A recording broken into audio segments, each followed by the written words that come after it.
अस्सलाम वालेकुम दोस्तों, उम्मीद है खैरियत से होंगे। इस वक्त हमारे पास 3 फेज़ का पैनल है और आज हम इसकी वायरिंग समझने की कोशिश करेंगे। ये वो पैनल होता है जो घरों के अंदर लगाया जाता है, ऑफिसेज़ में लगाया जाता है। आपने देखे होंगे काफ़ी सारे ब्रेकर्स होते हैं और एक बड़ा ब्रेकर होता है, ठीक है? होता क्या है, सबसे पहले हम इस चीज़ को समझेंगे। जो हमारे पास ब्रेकर अगर ये 3 पीस टीपी लगी हुई है तो इट्स मीन ये इंडिकेट करती है कि आपके पास जो सप्लाई आ रही है वो 3 फेज़ की है, पहली चीज़। दूसरी चीज़ ये कि ये 1 मीटर को वो करती है, रिप्रेजेंट करती है और तीनों फेज़ इसके थ्रू आते हैं।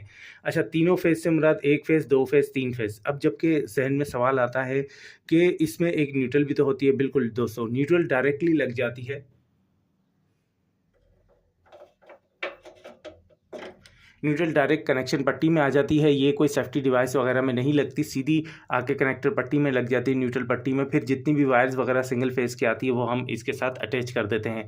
अच्छा, तो ये तो थी एक चीज़ न्यूट्रल का। अब आते हैं फेज़ की तरफ। फेज़ की तरफ निहायत आसान तरीका होता है। ये देखिए, एक वायर यहाँ अटैच की, एक इस पे आ गई, दूसरी नज़र आ रही होगा आपको, आ रहा होगा, 2 और 3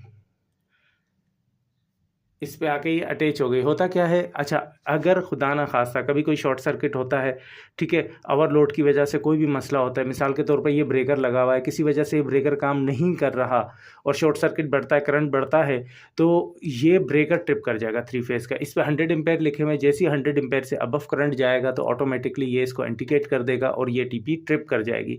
इसलिए जितनी हो सकता है हम सेफ्टियाँ लगाते हैं। अच्छा, अगर यहाँ पे शॉर्ट सर्किट होता है, ये 2 तारें आपस में मिलती हैं, तो यकीन मानिए ब्रेकर ट्रिप नहीं करेगा, क्योंकि इससे पहले ट्रिपिंग शॉर्ट सर्किट हुआ है तो ये ट्रिप नहीं करेगा। ये जो काम करता है ये सिर्फ़ और सिर्फ़ इस तरीके से काम करता है। अगर शॉर्ट सर्किट इस एरिया में होगा, ब्रेकर से करंट गुज़रता हुआ यूँ जा रहा है, एक पट्टी करंट की यूँ जा रही होती है, एक यूँ जा रही होती है, एक यूँ जा रही होती है, कोई ज़िगज़ैग नहीं होता, सीधी-सीधी करंट जा रहे होते हैं।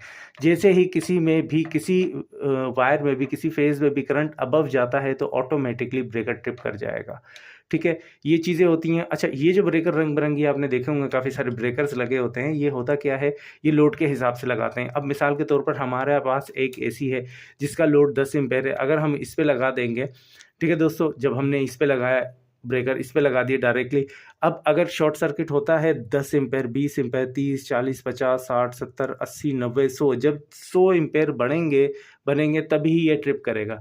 तो तब तक तो हमारा एसी का ख़राब हो जाएगा, सत्यानाश हो जाएगा, तो तबाह बर्बाद हो जाएगा। तो इसलिए हम लोगों ने इस पे कम ब्रेकर का लगाया हुआ है। ये हम लोगों ने 20 एम्पीयर का ब्रेकर लगाया हुआ है दोस्तों। जैसे ही 20 एम्पीयर से अबव करंट जाएगा, सही है, ये एसी हमारा लेता है मिसाल के तौर पर 12 एम्पीयर, ठीक है? ये 20 एम्पीयर का ब्रेकर लगाया हुआ है। जैसे ही 20 एम्पीयर से अबव करंट जाएगा, फ़ौरन ये ट्रिप कर जाएगा। किसी वजह से, किसी फ़ॉल्ट की वजह से अगर ये ब्रेकर ट्रिप नहीं किया तो ये टीपी 100 पे आकर ट्रिप कर जाएगी।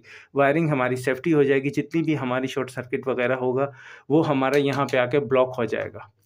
यहाँ से जो हमारी मेन सप्लाई जा रही होती है पैनल की तरफ, जो गवर्नमेंट हमें सप्लाई देती है, वहाँ से जो सप्लाई आ रही है, वहाँ से ये वाली पूरी वायर हमारी सेफ़ हो जाएगी। जो भी हमें काम करना पड़ेगा इस तरफ करना पड़ेगा। फिर मैं कहूँगा लोड के हिसाब से ब्रेकर लगाए जाते हैं और लोड के हिसाब से ही वायरिंग की जाती है। ठीक है दोस्तों, उम्मीद है वीडियो अच्छी लगी होगी। अपना ख़्याल रखिएगा। अल्लाह हाफ़िज़।